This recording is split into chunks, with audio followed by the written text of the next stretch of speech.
Okay, Talk into the mic. just want to say thank you for coming to this seminar.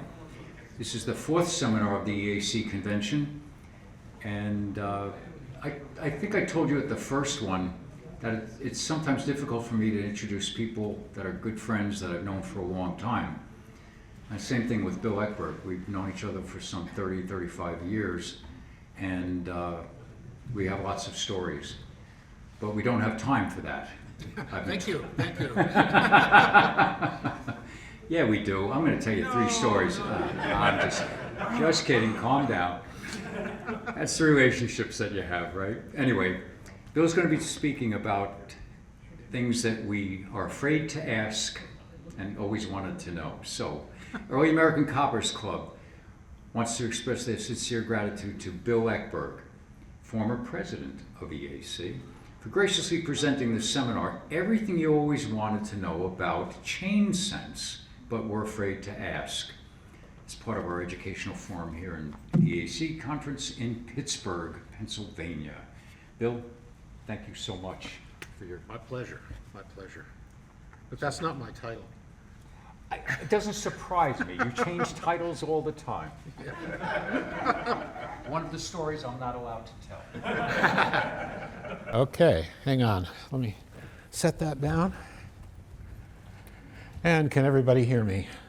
When I told Chuck I would do a talk, I told him I wasn't going to tell him what the title was, and he assumed that meant I had something fabulous. Well, I didn't at that time have something fabulous. I didn't really have a talk either. And, but I did eventually come up with a title similar to this, which was Everything You Wanted to Know About Chain Sense. And I told Donna Levin, Dennis Loring's wife, what my title was. And she says, well, if you're going to steal the title, you might as well steal the entire thing. Everything You Always Wanted to Know About Chain Sense, but Were Afraid to Ask. And that's what got published, but the title is now Things You Do Not Know About Chain Sense. So, a new paradigm. And I hope that by the time I'm done here, you will be convinced that there is a new paradigm about chain sense in the Mint. So come back with me to 1793, early 1793 at the US Mint in Philadelphia. We are going to discuss the varieties. We are going to discuss the emission sequence, which is not what you think it is. We are going to discuss what days the different varieties were struck. We actually can tell, once we have the real emission sequence and know how many coins survive, we can actually tell what days different varieties were struck, and it actually makes sense. We're going to talk about who made the dies and how it was done. Mark Borchardt talked a little bit about that yesterday, and I'm going to expand on it. We're going to talk about why coinage of the chain cents ended. The chain cents were struck for exactly 2 weeks, and why didn't they strike them anymore after that? And there's a good reason for that, which you will find out. And then finally, what all this means about the way the early US Mint worked. How did the, yeah, you can all see that, right? How did the US Mint work in the early days?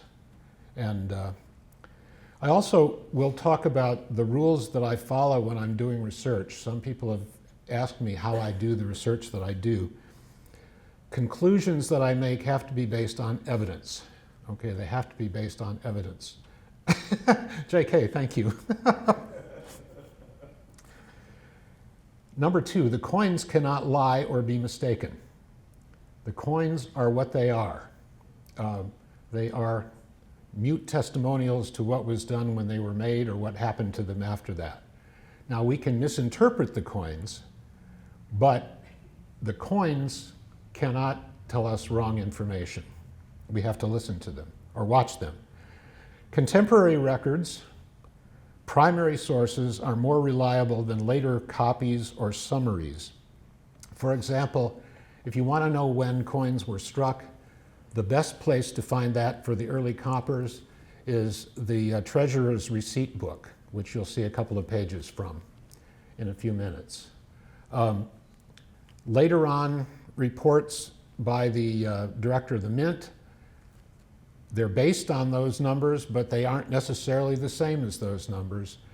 And those are not as reliable because mistakes can be made as records are copied or memories are relied upon. We need to go to the earliest material that's the closest to the coins, and you'll see some of that.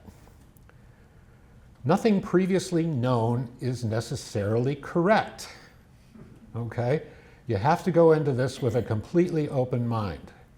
You have to be prepared to find what you find, okay? You don't go into research knowing what you expect to find, okay? That's how discoveries are made, because you don't know what you're going to find. Articles, books, and so on may have incorrect information, and I don't mean to say that the people that write these intend to mislead us. They don't intend to mislead us, at least not usually, but they can have wrong interpretations, or they cannot have seen all of the information. So don't use those as your main sources of research. So Crosby, Sheldon, Green, Noyes, the Red Book, my book are not primary sources. And if you quote those as your basis for your research, you're doing what they call eminence-based research as opposed to evidence-based research.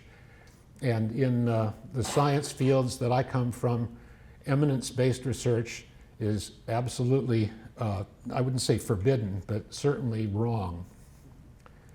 Everybody understand that? So that's how I get to where I'm going. So chain cents, they were the first coins to be mass-produced at the Mint. They were not the first coins produced, but they were the first coins to be mass-produced, and certainly the first coins that were made for regular circulation. Now, I know that some of you are thinking that 1792 half dismies or half dimes or half deems, however you want to pronounce it, were circulated, but those were made specifically for Thomas Jefferson, and he took them on his way home from Philadelphia and spent them. But they were not made for general circulation. So a little eye candy here. Here's some actually pretty coins, don't you think? Wouldn't you like to have these four? I would. 4 obverses, S1 and 2 is the same obverse as 3. S4, you all know that S stands for Sheldon, and Sheldon NC1, meaning not collectible. This image came from the American Numismatic Society, and thank you, Jesse. This coin has not been well studied in the past, and it turned out to be very important to the project that I'm going to talk about today. It's been in the ANS. Do you know how long it's been in the ANS? 1946. Okay, since 1946 it's been in the ANS, and very few people have seen it since then. And so it's a very important piece, and we'll be talking more about it. But if it weren't for the ANS, I wouldn't be able to talk about some of what I'm going to talk about today. 2 reverses, again, pretty nice coins. Reverse A, which is the Amorai, Sheldon 1, and reverse B, look at the color on that thing. Wouldn't you love to have a chain cent that looked like that? Reverse B was used with all 4 obverses. And we'll talk more about that. So who made the dies?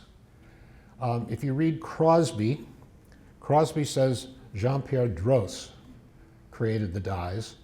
Droz was a Swiss who was engaged in a private mint in England, and he had invented a method of not only engraving but also striking dies with an edge collar. And Jefferson and Washington tried really hard to hire him. They worked on it for close to a year. Droz jerked them around. Can you imagine somebody jerking Washington and Jefferson around? I just, the mind boggles. But he just wouldn't agree to come. He didn't come, so he did not prepare any dies for the U.S. Mint. I remember when I was a very young collector and reading my Red Book, it said that Jean-Pierre Droz engraved the chain cents. They have since gone from that, and they agree with me about who made them. Breen says Henry Voigt, the chief coiner, made the dies, and that's absolutely correct. We know that because Elias Boudinot, when he was a congressman, before he was director of the Mint, was head of a committee that went to the Mint to find out what was wrong with these people. Why can't they make more coins? Why are we losing money? And blah, blah, blah. And he went there and he interviewed everybody and he did his job well. And he came to the conclusion that the reason the Mint wasn't doing much was threefold. Number one, Congress wasn't giving them enough money to do what they needed to do. Number two, the people that were working at the Mint had no experience whatsoever in minting coins, and they had to figure it out by themselves in real time. And number three, they hadn't hired an engraver, so they didn't have anybody to make dies. And you can see it says here from Boudinot's report, it was also a considerable time before an engraver could be engaged, during which the chief coiner was obliged to make the dies for himself. And that's been known to numismatists at least since Hickox in 1858. And that was before Crosby published that Droz had made the dies. So Crosby's research was not as good as it could have been. And I'll be critical of Crosby again. So here's the first illustration of chain sense. This is from Dixon in 1859. He's got two types. On the left, type 1 has periods after liberty and the date, and America on the reverse. On the right, he's got a period after the date, but not after liberty, and he's got a period after united and after Ameri. Do either of those look exactly like coins that we know? Not only that, but he identified 6 varieties. 4 of them had punctuated date and liberty. And we know today there's only one die that has the punctuated date and liberty. So Dixon didn't get it right. And of course the pictures he had were drawings, they were not photographs. So emission sequences, we're going to talk about that next.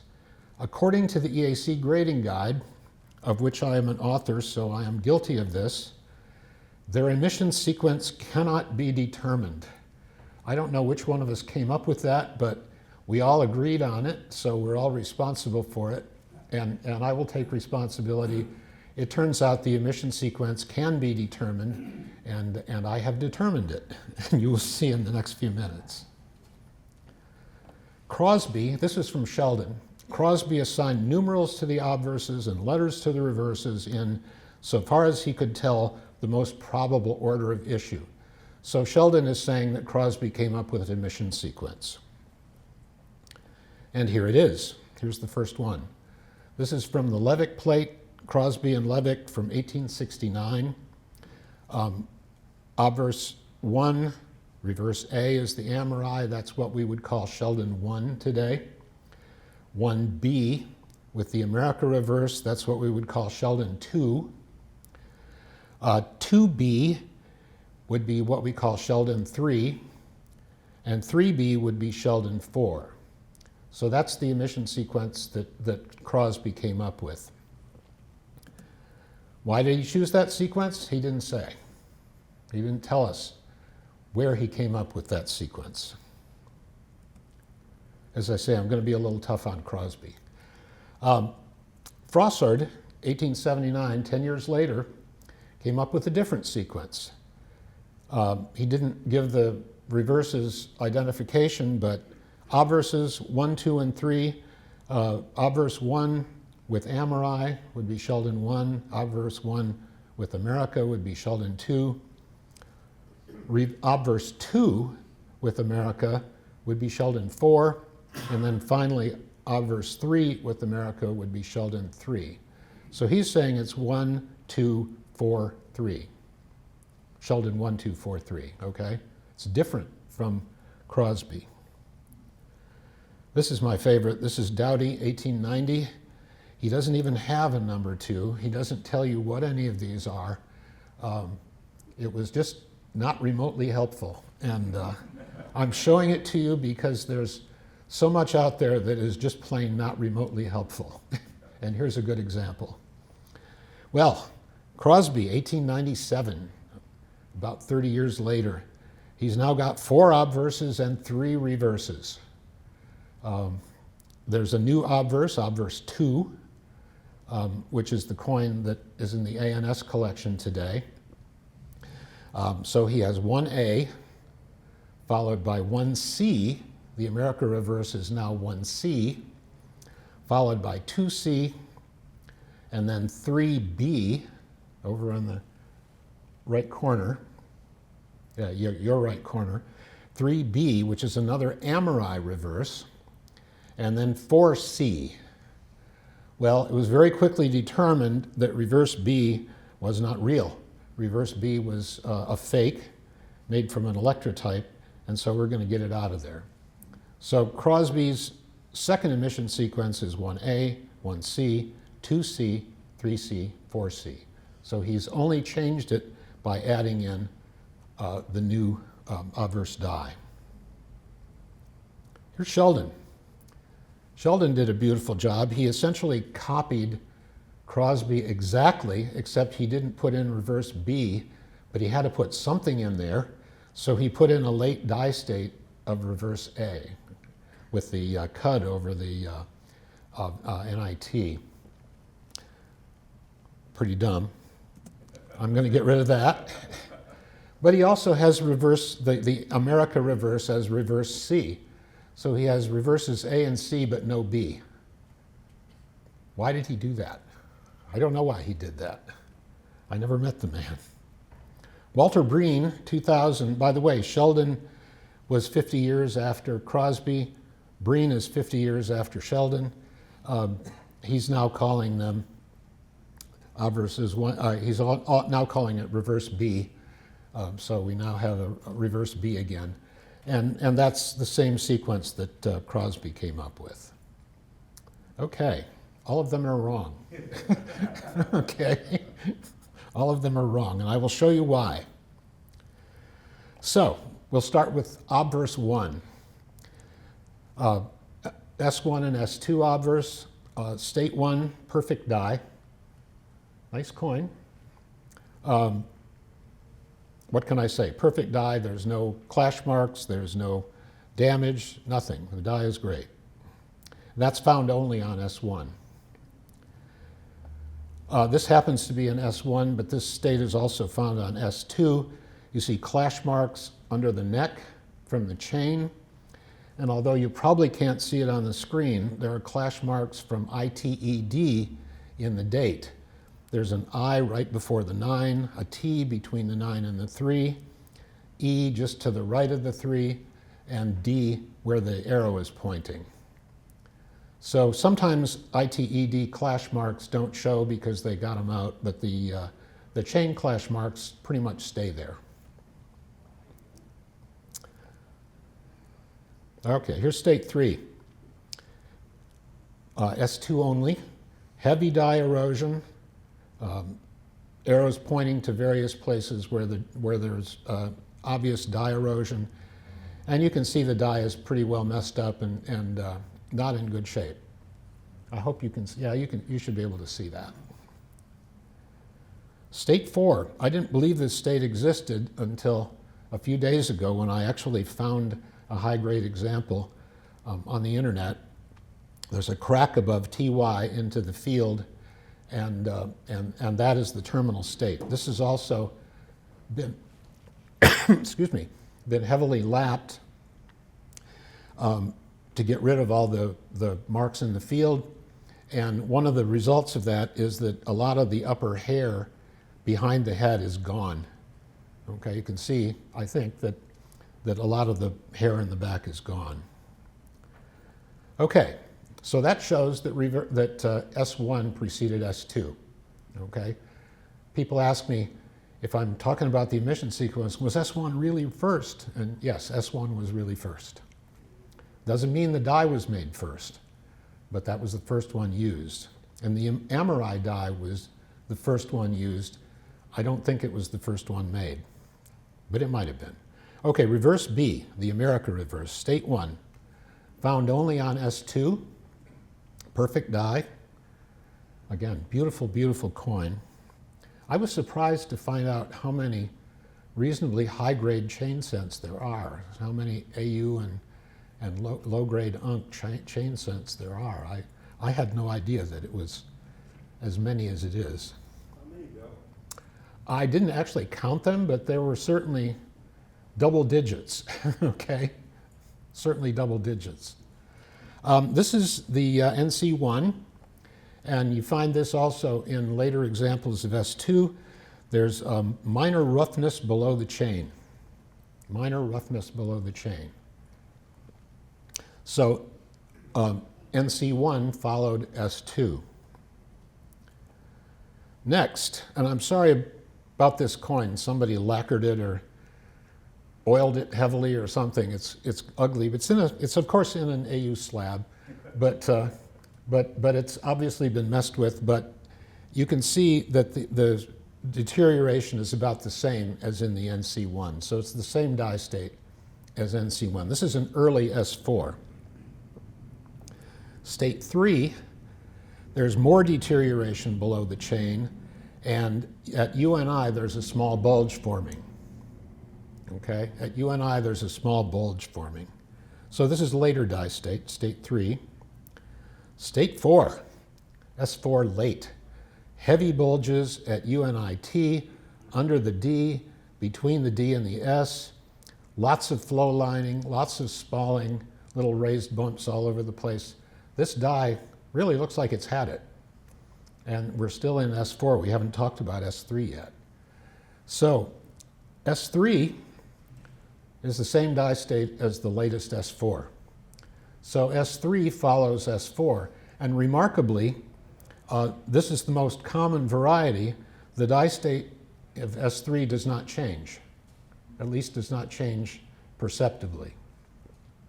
So the emission sequence is S1, followed by S2, followed by NC1, S4, and finally S3. And that's really it. That's correct. Okay? Again, everybody copied Crosby, and Crosby was wrong. Frossard was not as wrong as Crosby, but Frossard didn't know about the rare variety.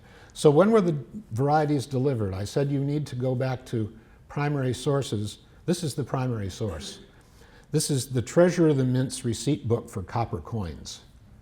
Every time the chief coiner gave coins to the treasurer wrote down how many it was and what day it was. So here's the first page.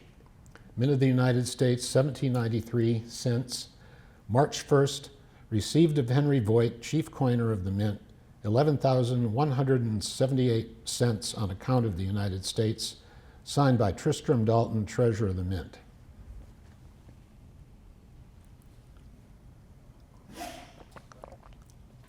Excuse me. Everybody clear on that? The next day, March 2nd, again, received of Henry Voigt by Tristram Dalton, 2009 cents. And I'm not going to show you all the pages. I'm going to just give you a summary of the chain deliveries. So March 1, Friday, 11,178. And as you'll see, that was all of S1 and S2, of which there are about 320 survivors. There's about 180 of S1 and about 140 of S2. March 2, Saturday, Monday, and Tuesday, March 4th and 5th, NC1 and S4, of which there are just about 300 survivors, 2 of which are NC1. The one that I'm showing you, and one that is in extremely low grade. March 6, 8, Wednesday, Friday, Saturday, and Tuesday, about 15,000 coins delivered, and that's S3, of which there are about 450 survivors. And these numbers of the surviving numbers work out extremely well with these deliveries. So the total is about 36,103 with about 1,070 survivors. And that's just about 3%. It's a little bit less than 3%. That's where your 3% rule comes from, okay? The same is true for the 1794s and the lettered edge 1795s. So here's a little diagram of workflow at the Mint. I happen to have this calendar on my computer. Chains were struck for 2 weeks, just 2 weeks, 6 days a week, 2 weeks. And here are the days that the varieties were struck. S1 on the 27th, S1 and 2 on the 28th, S2 on the 1st, NC1 and S4 on Saturday, S4 on Monday and Tuesday, the 4th and 5th, S3 for a week. Okay, the first 4 varieties were struck in a week. The last variety was struck in 1 week. Notice I've got a little celebration thing by March 4th. Anybody know what else happened that day in Philadelphia? Other than you, JK.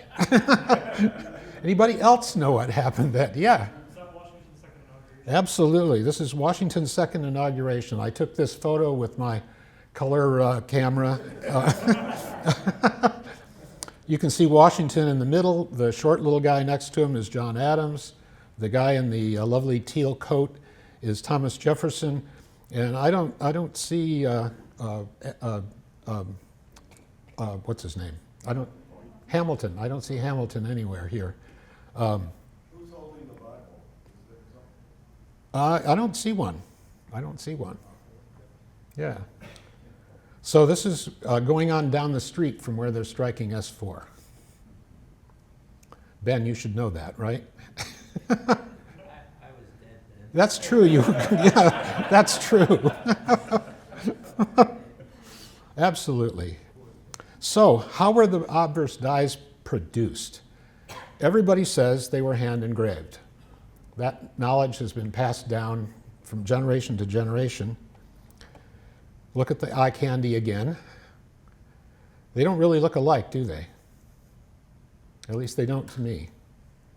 The main reason they don't look alike is because the hair is really different on all of them. But the faces are not really the same. If you look at S4, it's got this lantern jaw. The rest of them have a curved jawline. They just don't look exactly the same. The truncation of the neck is different on all of them. So the question is, did Voigt use a hub for the obverse? The reason I ask that is because he hubbed all of his other obverses from 1792 to 93. Why didn't he hub the chain? And here are the hubs, or here are mock-ups of the hubs that he made. 1792, he made a hub for the Disney. I'm going to use the term Disney in honor of my friend Dennis Loring. That hub was used to make one die, to make a few Disneys, and then it was reused in 1793 to make both half-cent dies, and I discovered that about 8 years ago, and it surprised a lot of people at the time. Did it surprise you, JK? You want to know the truth? Yeah. Not particularly. Not particularly, okay. You ever met any Philadelphia Quakers or Germans? Sheep. Okay. All right. Well, then the wreath cent was also hubbed. And again, everybody said those were hand engraved. The wreath cent had hair in the hub. The Disney did not, or at least as far as I can tell, it did not. That's why the back of the head is blank. And then, of course, the 1793 Liberty Cap, which was also engraved by Voigt. Little eye candy. Those, of course, are not the real hubs. The real hubs do not exist. Or at least if they exist, nobody knows where they are. Do you know where they are? No, okay. Give you an idea of what a real hub looks like. This is about 1650, a hub of Louis XIV, Louis XIV, Le Roi Soleil. He's about 10 years old when this was made, so that's why he looks like a little kid, because he is a little kid. But you can see how the hub is raised above the surface. Everything is filed away, so this can be pounded into a die. And that's how dies were made. This is a figure that comes from my book. I've got the hub in the middle. The hub is in raised relief, just like the coin. And you can impress that into something that's going to become a working die on the right. And then you use a compass to lay out the position of the lettering and the date. And that's why there's a center dot in all of the early coins. That's the place where the compass was stuck into the die so they could scribe where the letters and date were supposed to be, the arcs. And then you can finish the die and then use it to strike coins. You can also use the hub to impress a new master die. A master die is like the die, only in those days it was just the portrait. There was nothing more to it. And you could use the master die to make a new hub, or more than one new hub. Let's say a hub was able to raise about 5 or 6 dies in those days, which is probably about right. That's fine if all you need is 5 or 6 dies, but if you need, I don't know how many obverse dies are from the 1794 large cents. Anybody know? It's a lot. Anyway, you couldn't use one hub to raise that many, or to sink that many dies. So you'd use that to make a master die, or more than one master die, and then you can mass produce coins from that. Everybody understand this?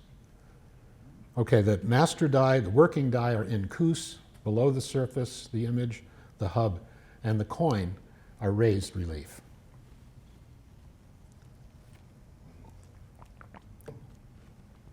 When I was teaching college, I always had to have my cup of coffee on my lectern when I was lecturing, because I can't get through a whole talk without needing something.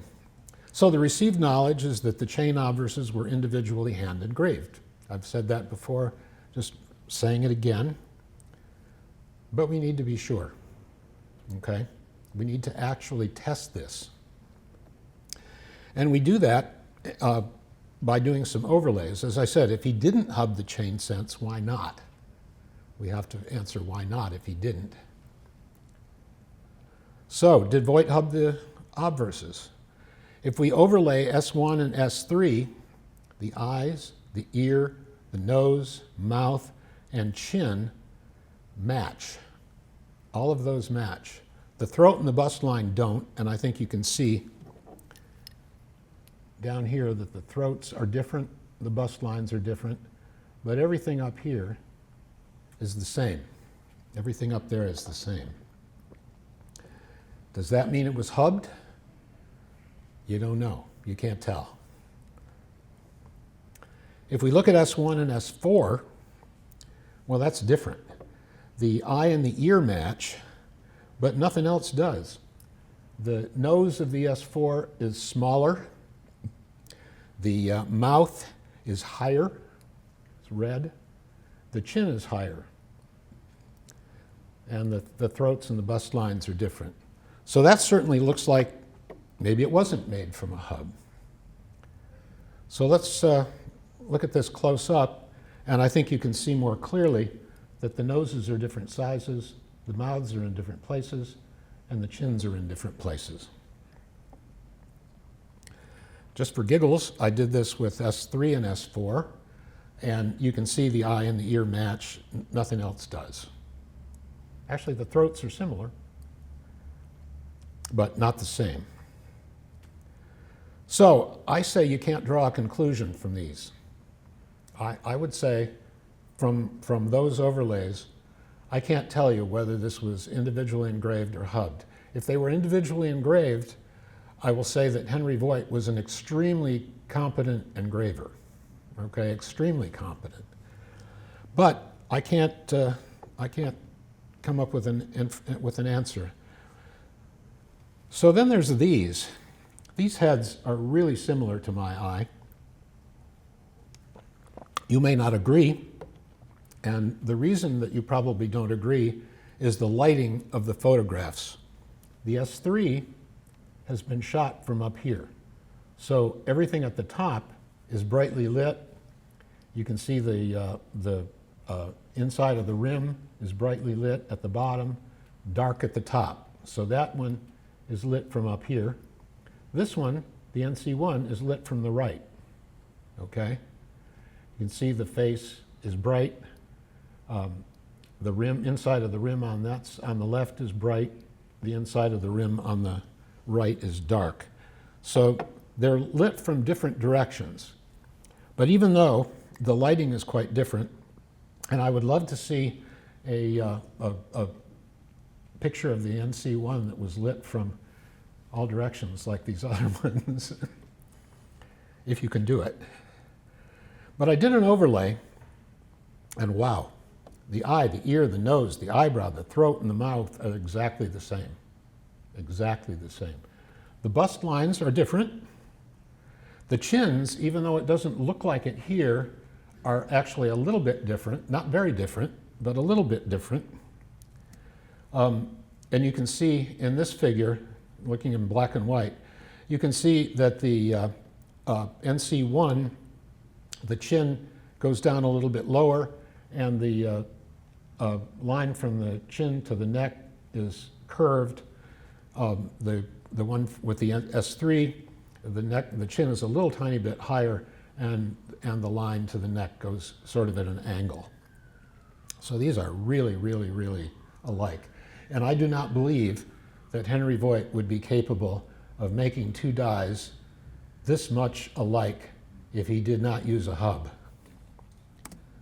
So NC1 and S3 obverses were certainly from a hub. And that is a completely new finding. And this is the finding that I didn't have until about a month ago that made me change my title. Okay. Again, thanks to the ANS. S1 was almost certainly from the hub. It's a little different. But I don't believe that S4 was entirely from the hub. I think the upper part was probably from the hub, the eye and the ear. But I think the rest of it was not, because I think the hub broke. I think the hub probably broke. And they could only get part of the image in. Here's an example of a broken hub. This is Charles II of England, and this hub broke off in use, and you can see the front of his throat, and his entire bust is missing. This die was continued in use. They continued to make dies from this. After that, they just engraved the front of the neck and the bust, which I guess they decided was easier than completely re-engraving a new hub with all the hair and the laurel wreath and his facial expression and all that. It would have taken a long time to engrave this particular hub. So there's precedent for using a hub after it broke. So my conclusion is that hubbing was always the intended means for die sinking. They always wanted to do that. And that is the reason that Voigt made the hub for the Disney in 1792. The Mint was doing experiments to see what they could do, and that was one. All of the US Mint obverse dies from the beginning were hubbed. We know that everything after the chain cent was, even the chain cent was. So, what is the evidence? Hubbing had been developed in England and France by around 1650. It was not a new technology. It was a fairly new technology in the United States. There were some, I think, Connecticut's that had a hub as well, but the people that made the Connecticut's were not involved in the US Mint. So the people at the Mint had no experience with hubbing. They made that Disney hub to find out if they could do it. And they found they could. Mint personnel knew they were going to have to make a lot of coins, okay? They couldn't just hand engrave dies. It would take longer to engrave the dies. The NC1 die probably lasted in the press about 15 minutes. If they had engraved it by hand from the beginning, it would have taken a week to create that die. Obviously, you can't do that, okay? Identical dies are also the best means to combat counterfeiting. Of course, as I said, Voigt had tried it with the 1792 Disney, a coin that was never going to see multiple dies made from it. And it worked. It worked. I used to believe that Voigt made that because he was trying to save his job.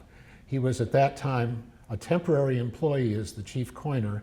He knew they were trying to hire one person to be the engraver and the chief coiner. And I thought, well, he did this because he was trying to get it. He was trying to get his job permanently. Well, he got the better paying job permanently as the chief coiner. The engraver, the chief coiner was paid $1,500 a year. The engraver was paid $1,200 a year. And they decided that they really had to have two men to do it. So why was the chain cent ended? Why did they stop making chain cents after 2 weeks? They were coined for only about 12 days, late February to early March. Was it because of complaints? Well, we read about these complaints in the press that people say, oh, the chain is a bad omen of liberty, and liberty doesn't look that pretty, and all this kind of stuff. Those things appeared in the press long after all of the dies were made. They could have continued making chain cents. They could have made a new hub for chain cents, but they didn't. They chose not to.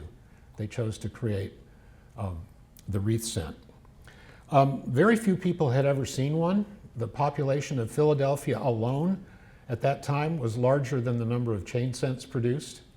Very few people had ever seen one. Certainly people in New York or Boston had probably not seen one, or Charleston, any of the other big cities. The idea that these were discontinued because of complaints is just not tenable. It's just not tenable. Did they have no copper to strike the coins? Well, it turns out they had over 3 tons of copper on hand at the beginning of chain cent coinage, enough for over 200,000 cents, which is a little over twice the number of cents they produced in 1793. So they did not lack copper. What they lacked was dies. Chain cent ended because the hub broke, and they couldn't make any new dies. This makes sense to everybody? Okay. So what have we learned?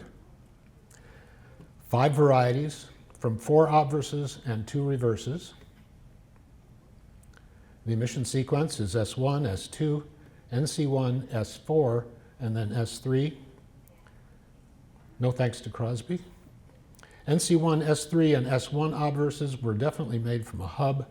The hub evidently broke before the S4 die was completed. They were struck over 2 weeks. And chain cent coinage was abandoned because they no longer had a hub. Questions?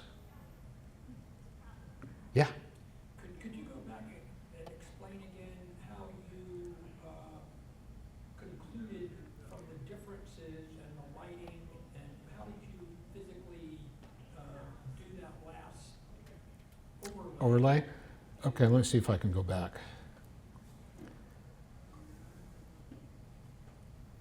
Doo-doo.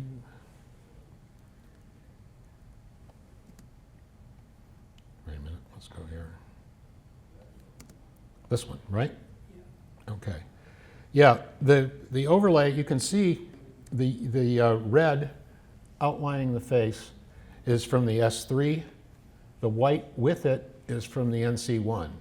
And you can see that they match, and the lips are in exactly the same spot. The noses are exactly the same.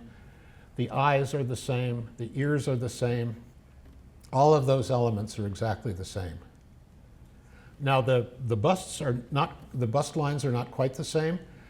Every die required some hand finishing, and I think that the hand finishing easily enough to explain the bust lines being different and the chins being different.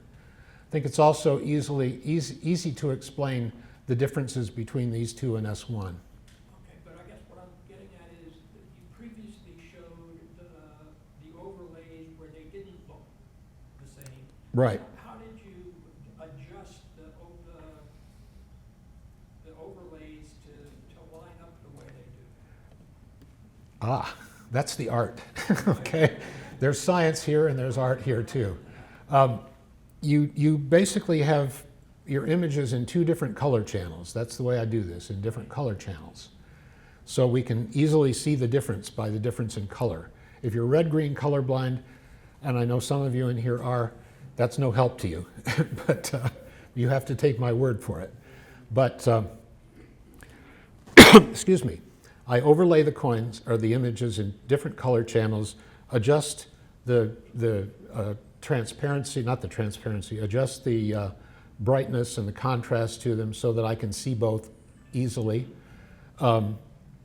Just adjusting the color channels is how I do that. And then you, assuming that the images are the same size that you started from, it's easy. If the images were not the same size, you have to adjust the sizes. And sometimes, fortunately not recently, but sometimes these photos have been taken at an angle. J.K. is shaking his head, yes, yes. Sometimes these were taken at an angle. And when you do that, and when you have a photo that's taken at an angle, you have to skew it so it's round again. You have to make it round. And that's easy to do in Photoshop. It's not complicated. This method is something that anybody with a reasonable knowledge of Photoshop and a reasonable knowledge of a very, very modest amount of knowledge of color theory could do. And I'm very surprised that other people haven't done it. I've been doing this for almost a decade, and still nobody else does it. They still let me be the one that makes these discoveries. Well, thank you, that helps. Yeah, I hope that helps, yeah. Anybody else? Yeah. You mentioned Jean-Pierre Droz, who did not do this work, and I think Washington and Jefferson were saved a lot of headaches because he had worked for a while for Matthew Bolt, and you mentioned the private Right. mint in Birmingham, and drove Bolton crazy. It really almost broke him, I think. But Yeah. Droz was very talented, but if he were female, we'd call him a prima donna. So I guess he was kind of a He was a pain in the you-know-what, right? Yeah. My question was, so they stopped the chain sent because the hub broke, but then they created a new design. So somebody must have decided somewhere, well, we're not going to try to recreate that. We're going to go with the reef. Yeah, if you have a broken hub, it's impossible, unless you're extremely good, okay, extremely skilled as an engraver, it's impossible to make another one just like it, okay? So they knew they couldn't make another chain hub, so they decided to make a different design. And I think they were, to be honest, I think they were working on the hub for the wreath sense about the time they started striking chains, because all the dies were made before the chains were struck. Both reverses and all four obverses were made before they started making the coins. And so they knew they couldn't keep making chains after these were used up. And so I'm sure they started working on the wreath hub, as I said, way before anybody knew that they didn't like this design. Yeah, over here. So you were talking about they didn't have experience, they didn't know about hubbing. But Well, they knew about They hubbing, knew about hubbing, but they had no yeah. experience. Yeah, but Matthew Bolton had been Oh, yeah. vying for a contract appointment, and one of his selling points was that he could make as many dies as needed from hubs. So even if they didn't know how to do it, they may have gotten some information from him, but they at least had the idea of, Yeah. oh, this is possible for this. Yeah. Yeah, no, I don't know who they learned hubbing from. Maybe it was just trial and error. I don't know. But they found they could do it, and they did it forever. Yeah, Have you done any work on the reverse overlays to see what the? I have. There was no hub for the reverse. Oh, really? All you needed was letters, the numbers for the denomination, and one chain link. Okay? So all the You- chains are individually? Yeah, they're all punched in. 15 links, all punched in individually. Yeah. Where did you get the picture of the broken Charles II hub? Is that at Royal Mint Museum? So at Livingston? I think it's in the British Museum. I'm not, I don't remember off the top of my head. Because that's a really huge piece of evidence that's Yeah. the broken hub theory. Because that one not only is obvious that hubs broke, but it broke basically the same place on a portrait that Yeah. you're suggesting that these did. So I think that's really, really powerful. But tell me this. Yes. The topography of a hub, just like the topography of a coin, Yep. on a chain sense, the ear is the highest relief, and the eye is at a sort of similar altitude of the topography, right? Mm-hmm. How would it be different if instead of a broken hub, which obviously dovetails with your theory of why chain sense stopped production, how would it look different on a coin if the hub, the head punch, was merely impressed insufficiently and required more hand chasing on the die to actually finish the design? That's possible, but I think if that were the case, I think they would have just tried harder to, impress it again. I think it probably took more than one For sure. striking to get it in, and I think they would have just kept going with it if they could. I mean, they may have gotten an initial punch into the die before the thing broke, and then we got to finish it. So, Could it happen in a second or third? yeah, that's actually what I think happened. Okay, but again, I have no evidence for that. I can't prove it. It just makes sense. It does make sense. Yeah. I agree. Yeah. I have another reverse-related question. Okay. The obverse hub broke, so we abandoned striking coins, including the reverse. So what was wrong with the chain? You know what I mean? Why did the chain go away? It didn't break. Hang on here. See if I can find. Oh, I don't have it. Well, we must have liked the wreath already, because that's what was on the half cent. Yeah. Let's Yeah, keep but it the cheap consistent. Germans would use the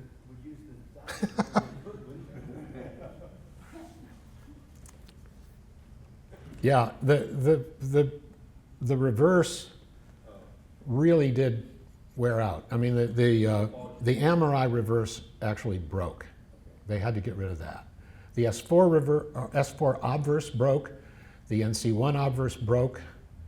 The NC1 obverse broke immediately. As I said, can't have been in the press more than 15 minutes, because they were able to strike about one coin every 8 to 10 seconds at that time.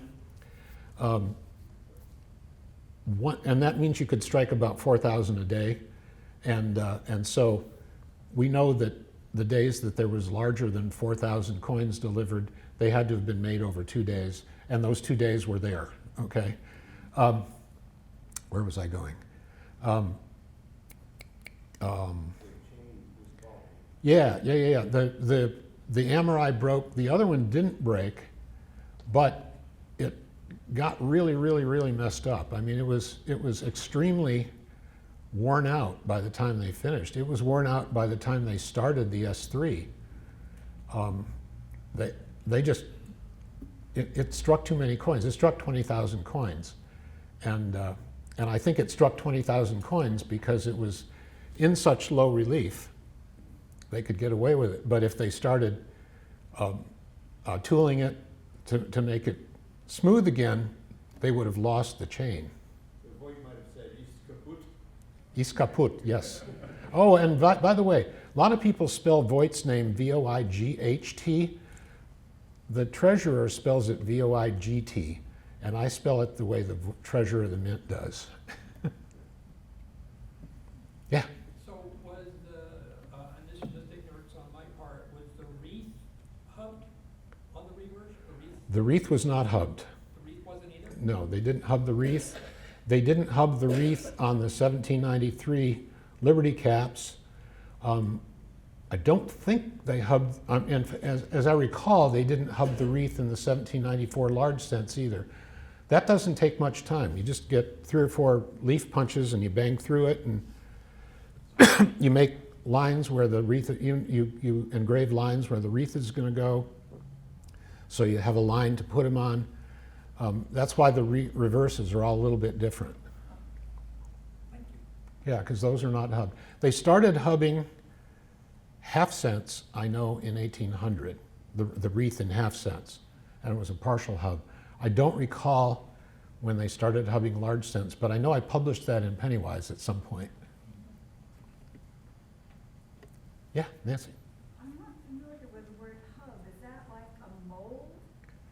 No, a hub is a, well, you saw the picture of the hub of Louis XIV. It's in raised relief with all the stuff around it cut away. Okay. And the relief is the same as the relief in the coin. So that when you push that into the die blank, you make a negative impression of the hub, and then the die blank is then tooled, or the die is then tooled and used to make a positive impression of the coin. So the hub sticks up. The hub is in raised relief. Where The die is, a mold would kind of go in. right, the die is in coos like this. The hub is raised like this, just like the coin. Thank you. And a master die would be like this as well. It would be like a die. Anybody else? Yeah. Bill, I had the terrifying experience last year of following you, and I'm having the terrifying experience this year of following you. And the only reason I'm saying anything is because I have a theory about why they moved from the chain to the wreath. So. Okay. I'm not saying why they moved from the No, I chain know to the you're wreath. not. I know you're not at all, but, yeah. I'm just saying they couldn't make more chains, that's all. Well, you could make more chains, because that's the reverse die.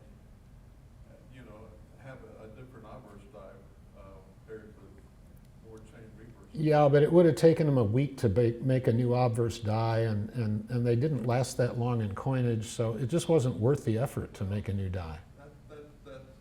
That's one perspective, but they had to make the reverse for the wreath. They could have made the reverse for the chain just as easily. Yeah. You know, so I mean, I'm not necessarily convinced that because the obverse hub broke, that's why they stopped the whole chain, and saying that the people who are complaining about the chains and bondage and stuff were wrong, and that's not why they stopped making chains. Well, I don't think those people were wrong, but I think the decision had already been made to stop making chains. Yeah, That could be, but, the decision had already been made. That's why we ought to come to Melanie presentation. Yeah. Anybody else? Yeah. Yeah, but is it possible that the complaint against the chain was just one influential person? They didn't have the internet, so it wasn't the whole population. Maybe someone who mattered. I didn't get all of that. That it could have been one person of influence. One Oh, it's possible. Yeah, it could have been somebody of influence. There's no record that Rittenhouse or Jefferson or Washington disapproved of it. They probably had to approve it in the first place. There's certainly no record that any of them disapproved of it. It's certainly possible. But again, from my research, I can't tell. So I could speculate, but I try not to do that. Anybody else? Thanks, John. That was a good question, actually, and I should have brought that up. Thank you. Thank you.